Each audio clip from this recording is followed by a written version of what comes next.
Bueno, pues hoy estamos en la redacción del Mundo con Jorge Bustos, jefe de opinión de este periódico. Es un placer tenerte con nosotros. El placer es mío, Pablo. Periodista, escritor periodista. Se acaba de publicar su primer libro de viajes con libros del asteroide, Asombro y Desencanto.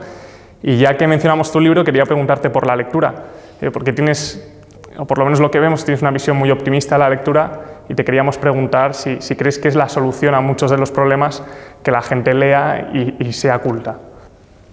Yo siempre he pensado que sí, y lo sigo pensando. Lo que no sé si es un ejercicio ya que empieza a ser anacrónico, lo de leer, porque, a ver, la gente lee en su dispositivo digital, sobre todo, ¿no? Pero lo de leer libros gruesos de papel, de autores muertos, a ser posible, clásicos, en fin, este tipo de comportamientos que ha fundado Occidente, desde Juan Gutenberg hasta nuestros días, no sé si con Internet está empezando a entrar en decadencia.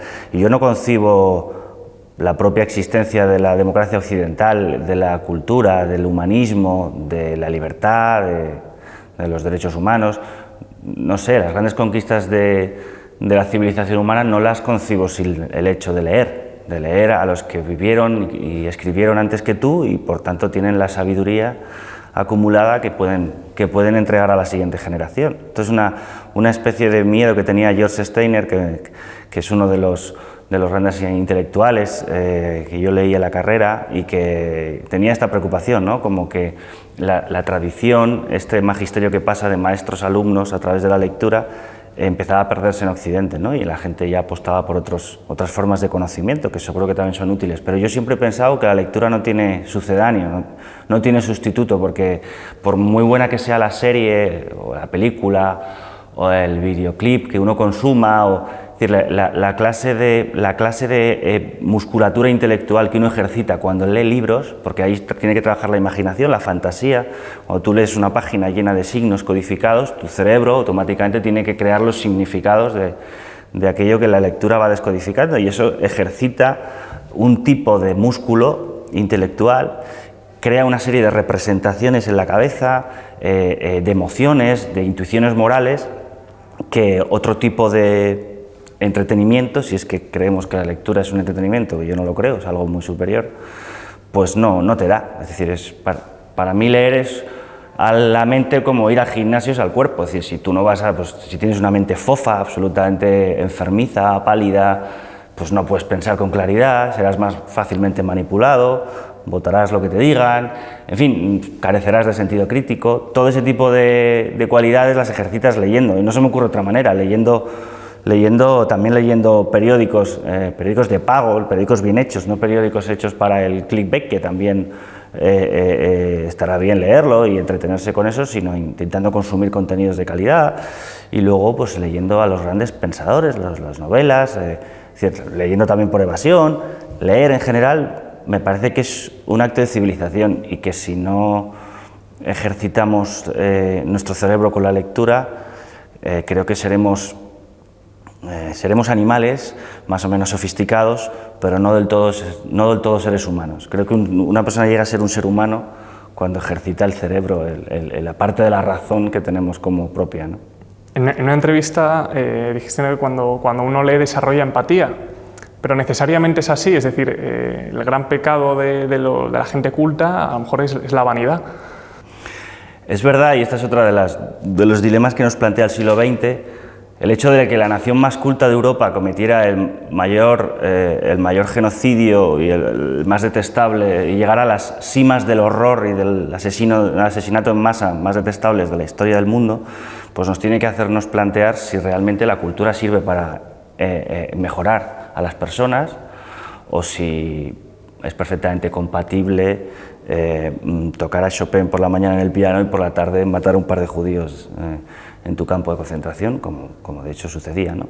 Pero yo tiendo a pensar que la cultura bien metabolizada, la verdadera cultura, no la cultura como un rango de estatus o como un entretenimiento de unas clases elitistas, sino la cultura realmente masticada y metabolizada y que digamos que se transforma en la propia conciencia de uno, es difícil que no nos mejore un poco. Por lo menos entrenará nuestro cerebro para Si le damos productos, digamos, que son los grandes hitos de la historia de la literatura, por ejemplo, esto es una cosa que suele decir Metrapiello, ¿no? Que él no se imagina un gran escritor, un gran clásico, uno de los gigantes, no un buen escritor que a lo mejor luego se puede comportar como un perfecto cabrón en su vida privada o ha tenido escándalos y tal, pero que luego hace una literatura de enorme valor y por tanto debemos ser capaces de disociar el juicio que hacemos de la biografía de esa persona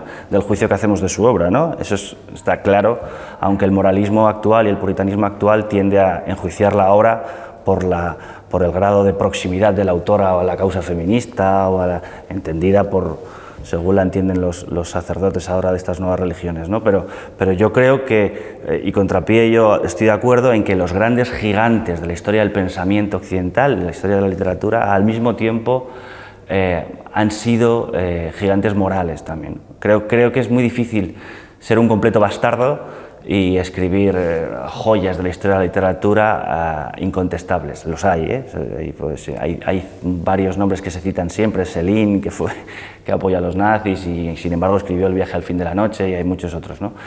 Pero es muy difícil no mejorar en algún sentido moral, en algún sentido intelectual, no imaginarte mejor. Cuando tú lees a Dickens, por ejemplo, es muy difícil no desarrollar empatía hacia algunos de los personajes que él, o a Chekhov, o a Cervantes, algunos de los grandes gigantes de la literatura. Es muy difícil cuando los lees no mejorar como persona, ¿no? O en el siglo XX tú lees Las uvas de la ira, por ejemplo, de Steinbeck, y te das cuenta de lo que supuso el crack del 29 para muchas familias que se empobrecieron salvajemente en Estados Unidos.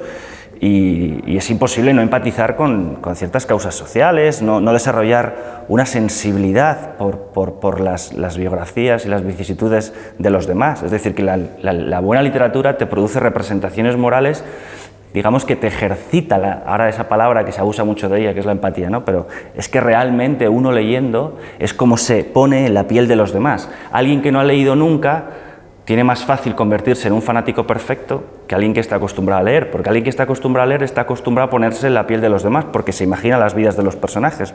Lo ha hecho muchas veces en sus horas de lectura y por tanto cuando discute con alguien que piensa de otra manera dice, bueno, vamos a revisar mis argumentos y los suyos, porque es posible que al igual que como yo leí en la novela tal, en aquel diálogo este convencía al otro, igual esta persona con la que estoy en desacuerdo tiene parte de verdad. Es decir, le es más fácil a alguien que tiene un bagaje lector que sea crítico con sus propias posiciones y por tanto sea mejor persona, mejor ciudadano, mejor demócrata, si nos ponemos así, mejor padre, mejor amante, mejor hijo, ¿no? Quiero decir que la literatura, desde mi punto de vista, la buena literatura, la literatura de los gigantes, tiene también una eficacia moral, que no, es distinto de escribir novelas con tesis, ¿no? Para intentar provocar de forma artificial un determinado posicionamiento en el lector. Eso es otra cosa diferente. La gran literatura no prejuzga su tesis, sino que genera de forma espontánea en el lector un aprendizaje moral no buscado, ¿no? Que se desprende de forma natural del talento del autor. ¿Y cómo encajas el hecho, ¿no?, de afirmar que la bondad y el buen corazón es más importante que la brillantez? Y el siguiente tuit que escribiste hace unos meses, tampoco te quiero encasillar en un tuit, entiéndeme, ¿no?, pero dijiste, ojalá un partido insultantemente elitista en lo intelectual, no en lo social ni en lo económico, en lo intelectual, con un programa reformista sofisticado y un discurso de alta literatura. Que la peña le diga no entiendo y responda, si aspira a votarme, estudie para merecerlo. ¿Cómo encaja esa visión con el hecho de decir que la bondad y el buen corazón son más importantes que la brillantez? Pero yo no sé por qué es contradictorio la aspiración a una élite, a una forma de elitismo, no una élite socioeconómica que no me interesa nada. O sea, la pijez como tal siempre me ha producido repugnancia, es decir, no me parece nada admirable en sí mismo. Sé que hay mucha gente que su máxima aspiración es ingresar en esa clase social, que a mí no me dice nada. Yo siempre he admirado la brillantez intelectual unida a la destreza, la inteligencia. O sea, la aristocracia intelectual es la que a mí me interesa, no la socioeconómica, que no me interesa en absoluto. Es decir, alguien pobre que escriba y piense de una forma extraordinaria, siempre llamará mi atención y tendrá mi respeto al margen de su ideología. Y alguien que tiene muchísimo dinero y que pertenece a una élite socioeconómica y que sea un perfecto inculto, pues me parecerá un nuevo rico sin ningún interés. Yo creo que la política actual en España, no solo en España, pero especialmente en España, adolece de un problema de selección de élites evidente. Creo que la gente que va a la política hoy son desechos de tienta del mercado laboral, gente que por sus propios medios quizá o le da miedo el mercado laboral y intentar tener una carrera propia en una profesión liberal o se ha criado en la juventud desde su partido y a lo que se ha dedicado es a ganar destreza en el acuchillamiento del adversario, a poder ser, si es más brillante que él, será el primero en ser acuchillado, porque entonces me hace sombra a mi propia mediocridad. En fin, tenemos ejemplos, no voy a citar nombres, tenemos ejemplos en todos los partidos del espectro político actual de una mediocridad insultante. Yo, en la transición creo que, por ejemplo, las élites políticas españolas estaban por encima de la media de los ciudadanos españoles, porque habían ido los mejores a construir una España distinta y mejor, y de ahí, y por eso salió como salió. Y en cambio, en la actualidad pienso que la sociedad española está por encima de sus propios representantes políticos. Estos son juicios muy generales que seguramente tienen cientos de miles de excepciones, pero lo pienso que los mejores ya no van a la política, no tienen incentivos para ir, ni económicos porque los salarios son bajos, ni vitales porque el escrutinio al que se somete a un político actual, que no se puede ni siquiera tomar una cerveza con un amigo, ¿no? Porque se le va a hacer una foto y se va a decir que está completamente borracho, no sé. Es decir, sacrificas tu intimidad, sacrificas tu carrera laboral. Estoy hablando de alguien que tiene posibilidades de triunfar en la vida, o que de hecho ha triunfado, y tienes que sacrificar tu salario, tu intimidad, el respeto, por una muy vaga promesa de mejorar la sociedad en un entorno fragmentario y polarizado que es la contienda política actual.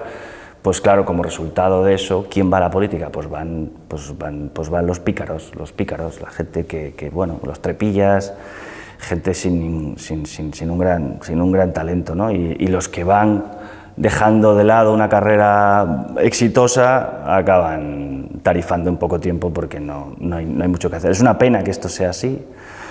A mí me da envidia, por ejemplo, el ejemplo de Italia, que es un país que también ha sido uno de los grandes inventores del populismo y de la degradación de las élites, pero que en un momento de encrucijada nacional elige a su mejor hombre, un hombre de un incontestable currículum, que no discute ni la izquierda ni la derecha de su país, que es Mario Draghi, y le da las riendas de su país y le da el poder para que saque a Italia del marasmo, ¿no? España no es así.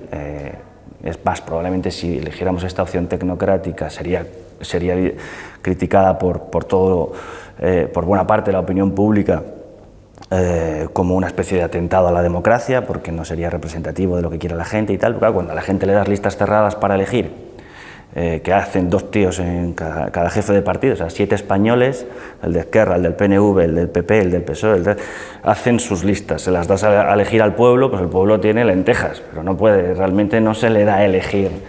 Entonces, al final, pues mientras tengamos este sistema partitocrático, bueno, pues la excelencia irá por un lado y la política por el otro, y los caminos no se cruzarán, por desgracia, ¿no? O sea que... En una entrevista dijiste algo interesante, ¿no? Dijiste la peor corrupción no es la económica, sino las palabras.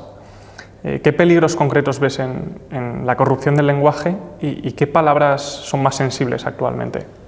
Bueno, cuando una sociedad se acostumbra a la mentira, que es lo que pasa, por ejemplo, en la Unión Soviética, cuando la mentira forma parte de la vida cotidiana, de la vida pública de los ciudadanos de un país, todo se corrompe. Cuando todo es mentira, todo se corrompe. Cuando el discurso público va por un lado y la realidad cotidiana, la realidad económica que vive la gente, la realidad judicial que vive la gente, es opuesta al discurso público que se hace, normalmente en los regímenes que caminan hacia la corrupción, hacia lo que se ha llamado ahora el iliberalismo, hacia la falta de transparencia, de ejemplaridad, pues el discurso público va por un lado, normalmente en un sentido de autoafirmación, de triunfalismo, de euforia, somos los mejores, nuestra nación es la mejor, los demás todos nos tienen envidia, y sin embargo tú ves los problemas reales de la gente, que es a lo que se dedica el periodismo, lo contrasta con el discurso oficial y ve que hay una zanja, hay una enorme brecha, ¿no?, entre ambas cosas. A eso me refiero con la corrupción del lenguaje, cuando el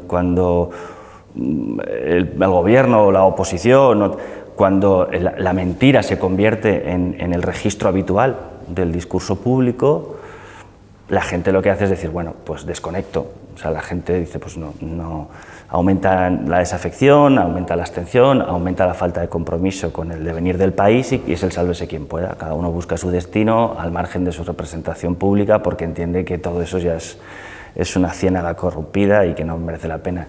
Entonces, en algún momento en este país nos hemos acostumbrado a que las mentiras flagrantes acreditadas por los medios de comunicación no tengan reproche político, digo, no causan dimisiones, no tumban ya a ministros, y cuando entramos en esa deriva de cinismo descarnado, pues lo de menos es que te roben, te robarán, por supuesto, pero es que antes que robarte el dinero te están robando la democracia, ¿no? Y ese es el problema muchas veces de la mentira aceptada como moneda de cambio en el discurso público. Has mencionado ya a los medios de comunicación, que como ya vemos la credibilidad sigue siendo baja.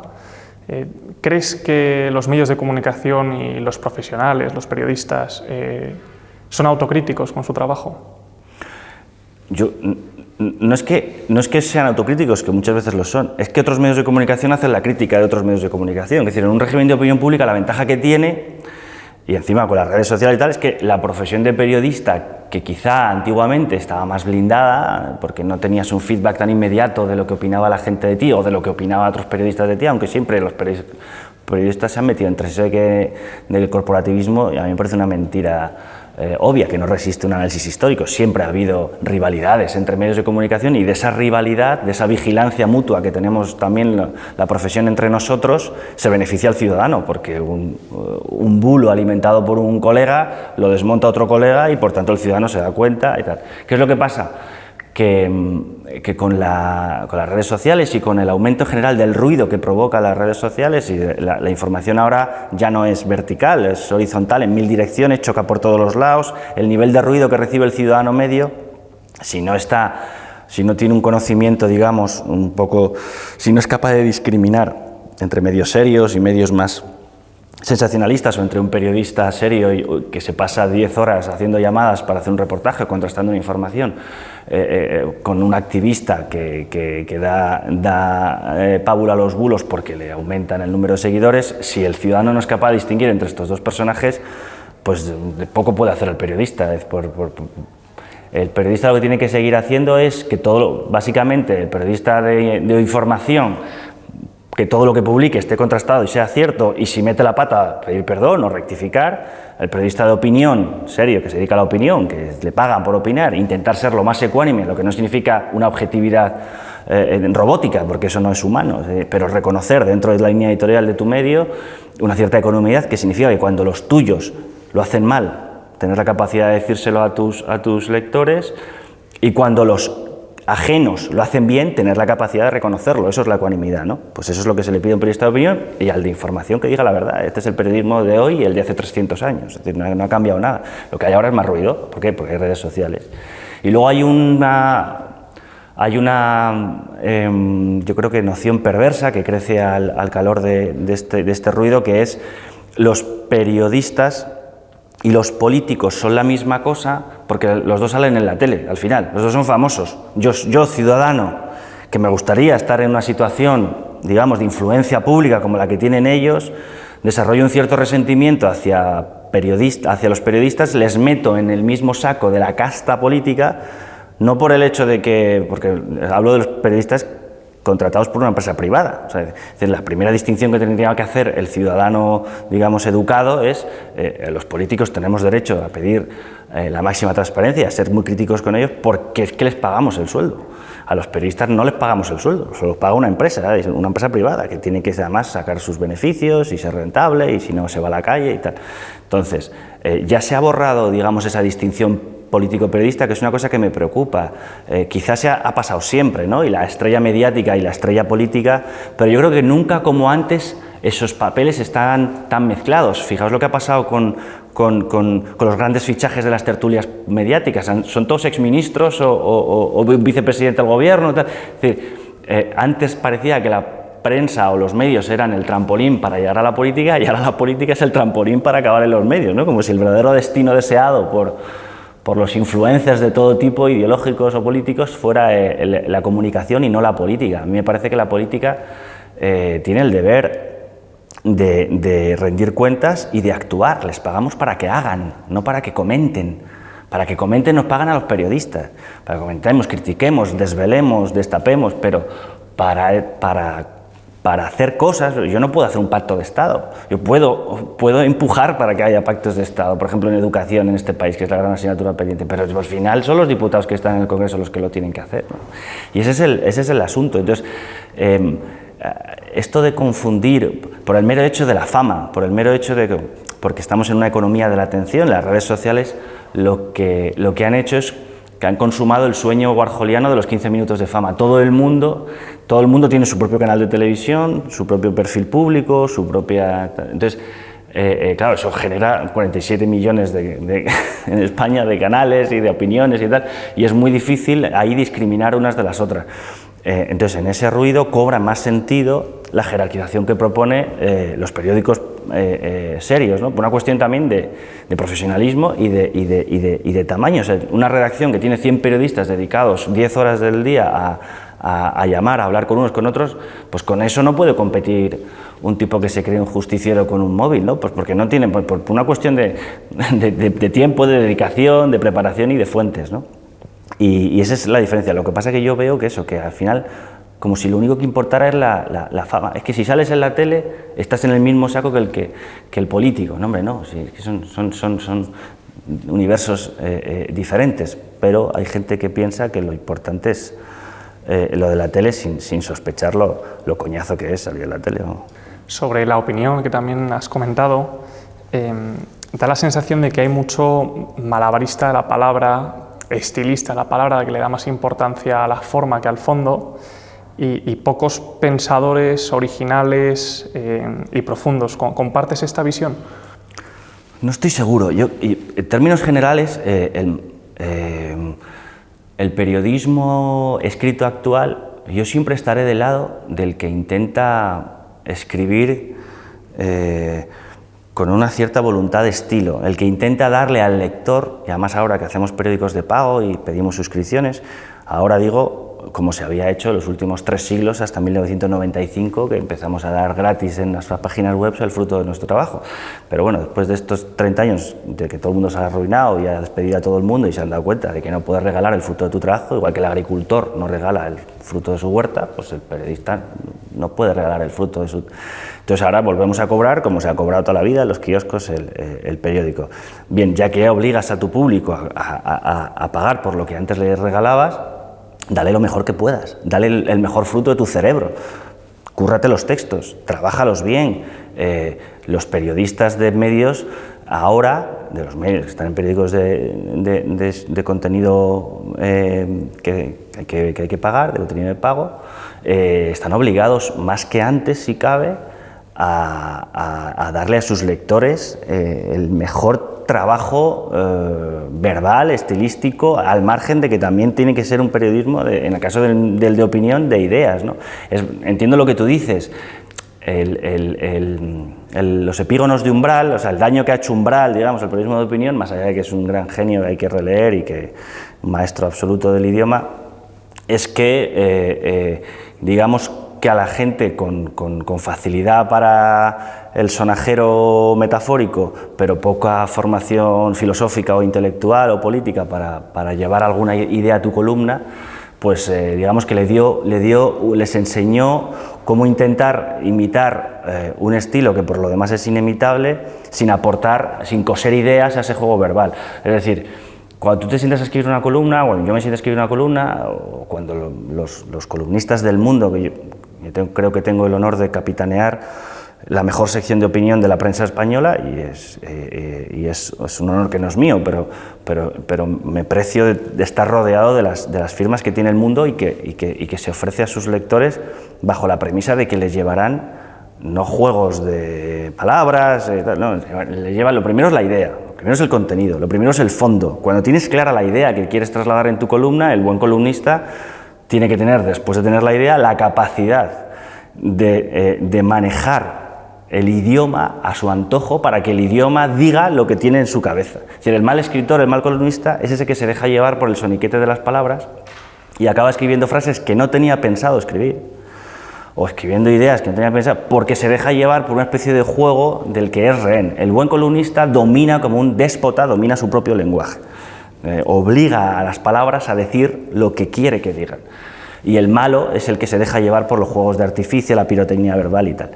Pero dicho lo cual, siempre voy a preferir, o sea, lo ideal es que vayan las dos cosas juntas, la forma y el fondo, pero creo que también se abarata mucho el género de la columna en aquellos periódicos que tienen a gala tener a mucho politólogo y a muy tal, pero luego una expresión muy pobre, ¿no? Yo creo que se puede conciliar las dos cosas, el placer estético de una redacción bien hecha, con un castellano rico, y la originalidad intelectual de que ese castellano rico esté al servicio de una idea original.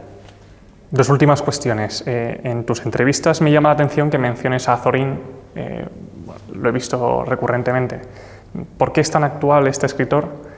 ¿Y qué otros Azorín detectas hoy en la vida pública española?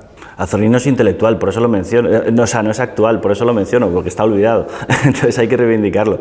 En el libro Asombro y desencanto, que tiene dos partes, el viaje a la Mancha y el viaje a Francia, la parte manchega, digamos que está adscrita al patrocinio estilístico de Azorín. Azorín escribió una ruta del Quijote con 32 años, que era la misma edad que yo tenía cuando hice ese reportaje, y lo escribió con una prosa absolutamente fascinante en su aparente sencillez, porque la sencillez es lo más difícil de conseguir, aunque parezca mentira. Cuando uno empieza a escribir, tiene la primera tentación del escritor bisoño es complicar mucho el lenguaje, la sintaxis muy retorcida, acumular mucha metáfora, entre dos adjetivos elegir el que suena más raro, porque así piensan que eso es escribir bien. Cuando vas cumpliendo años te vas dando cuenta de que escribir bien es todo lo contrario, es decir, es en el menor número de palabras posible escoger las más precisas y las más poderosas, ¿no? la que están más cargadas de sentido. De tal manera que la columna sea una arquitectura perfecta, que es lo que pasa, por ejemplo, en las de Canva, que si quitas una sola palabra se viene abajo. Es decir, cada palabra, cada sustantivo, cada adjetivo y cada verbo, escribir bien es saber elegir los verbos. Esto es lo que no sabe el escritor bisoño, que se obsesiona con el adjetivo. Pero dicho lo cual, también hay que manejar el adjetivo con originalidad. Es decir, no puedes caer en los tópicos porque entonces pierdes eficacia expresiva. Esto es una tarea que dura toda la vida, la de escribir bien, pero Azorín es un verdadero maestro a la hora de elegir frases que tienen sabor, que tienen olor, que tienen una capacidad enorme de llegar a los sentidos, ¿no? Pero no me parece que sea un escritor reivindicado. Yo creo que más bien está en el baúl de las cosas viejas ahora mismo, y por eso habría que, igual que otros han conocido un revival, ¿no? Y una reivindicación como Canva, como Chávez Nogales, hay muchos escritores que sí que tienen lectores, a pesar de haber sido contemporáneos de Azorín, por tanto ya más bien antiguos, pues creo que debemos volver los ojos a los grandes escritores españoles del siglo XIX y XX, porque muchas veces mi generación, y supongo que la gente que estudia periodismo ahora, está atiborrado de lecturas en traducción de autores anglosajones, que estarán muy bien, no sé qué se da a leer a los chavales de periodismo en la carrera, pero sí se da a leer algo, pero no podemos leer solo en traducciones. de autores. Está muy bien leer a Paul Auster, yo qué sé, muy bien, pero estás leyendo la traducción de alguien que... O sea, hay que relacionarse con los auténticos, con los escritores nativos castellanos, porque son los que te van a dar los secretos del idioma, son los que te van a abrir todas las posibilidades lingüísticas de la lengua. Para eso Azorín es muy útil, más allá de que muchas de las palabras que Azorín rescata del olvido, hoy si las pones no es que te vayan a llamar pedante, es que te lo van a llamar con razón, porque es verdad que a Azorín le gustaba el arcaísmo y le gustaba recuperar palabras muertas y tal, pero como, digamos, como propuesta estilística exigente para llevar el periodismo al rango de literatura, es un buen comienzo. En relación a Asombro y Desencanto, última pregunta, dijiste, nunca he estado tan alejado de la actualidad y nunca he estado más cerca de la realidad. La verdad que es un buen claim, la verdad. Sí. Te quería preguntar, ¿estar al tanto de la actualidad y estar bien informado nos aleja de la realidad? Sí, totalmente. ¿Sabes por qué? Porque la actualidad política, ese concreto trozo de actualidad que es la actualidad política, que es a la que yo me dedico, está llena de ficción. Es decir, los gurús de la comunicación política, los directores de comunicación, los políticos mismos están constantemente fabricando relatos. Cuando se habla de, tiene un relato, el relato, la lucha por el relato, es verdad, en el sentido literario de la palabra, en el sentido ficcional de la palabra, son cuentos que nos cuentan. O sea, los periodistas, yo cuando voy al Congreso de los Diputados y me asomo al ruedo, al hemiciclo, es una obra de teatro la que se está interpretando ahí abajo, es una obra de teatro pura y dura, es decir, la crónica parlamentaria tiene mucho crítica de teatro. Cuando vas a ver un espectáculo y criticas qué actor ha estado mejor, pues no se sabe bien el papel, son papeles que interpretan. Es decir, la actualidad política es una especie de fiebre vertiginosa de teatreros, de gente haciendo teatro, de gente impostando emociones, de gente proyectándose como campeones de causas morales que luego en su vida privada contradicen escandalosamente, de gente que se presenta como salvapatrias, de gente que se presenta como revolucionarios y luego viven en chalets. Yo qué sé, o sea, la vida política está llena de ficción. Entonces yo estaba harto, o sea, yo tenía ya la cabeza llena de tantas trolas que necesitaba tocar, oler, necesitaba caminar, necesitaba alejarme de la política y recobrar la realidad, y de ahí nace el proyecto de Asombro y Desencanto. Lo hice se puede hacer a través de muchas herramientas, yo lo hice a través del viaje, el viaje que es el origen de la literatura desde Ulises, ¿no? Y de Cervantes, desde Moby Dick. Las grandes obras de la literatura tienen siempre un esquema de viaje, porque en el viaje del protagonista le van pasando cosas, él se va transformando, no es el mismo que sale que el que termina el viaje. El libro de viajes me daba un marco para reencontrarme en este caso con España y Francia, ¿no? y olvidarme de todo lo que fuera la trinchera política en la que vivo habitualmente, ¿no? Pero esa es la idea, ¿no? Que uno no viaja para evadirse, sino, en mi caso, harto de la ficción, de la sobreabundancia de ficción que tenemos y del ruido, necesitaba el silencio de las cosas mismas, ¿no? Como decía Pla, la sed de cosas concretas, ¿no? Volver a los hechos que no te los tiene que contar nadie porque los ves, porque los hueles, porque a las sensaciones, a los personajes que encuentras en el camino, con los que hablas. Es ese tipo de proyecto el que necesitaba para, digamos, limpiar un poco la mirada, y la verdad es que disfruté muchísimo elaborándolo, primero paseando, ejecutando el viaje como tal, y luego escribiendo, reelaborando mis notas. Es decir, todo ese proceso de reconciliación con la realidad del que es fruto el Asombro y Desencanto, el libro, pues para mí fue terapéutico, sinceramente. O sea, luego ya, pues terminado el libro, vuelvo otra vez a la guerra y aquí estamos, ¿no? Lidiando con la actualidad y sus interpretaciones y sus imposturas. Pero bueno, está bien, porque yo tengo ese alma, siempre estoy un poco ahí como escindido entre el escritor y el periodista, Tengo un grado de exposición mediática salvaje que no podré soportar mucho tiempo. De momento pues parece que no me ha dado ningún infarto ni nada, pero de momento aguanto y no me puedo quejar porque es un oficio con muchísima precariedad, y yo mismo sé lo que es ir a la cola del paro a Atocha, que te sellen con 30 años pese a las matrículas de honor y todo esto, pero si no tienes suerte no vale solo tienes que tener suerte también, y que alguien se fije. En fin, nunca ha sido fácil empezar en el periodismo, nunca ha sido fácil triunfar en periodismo y nunca ha sido fácil mantenerse arriba. Pero tengo otra parte de mí que me dice que todo esto ya es insoportable y que lo que tienes que hacer es recluirte en un convento a escribir novelas.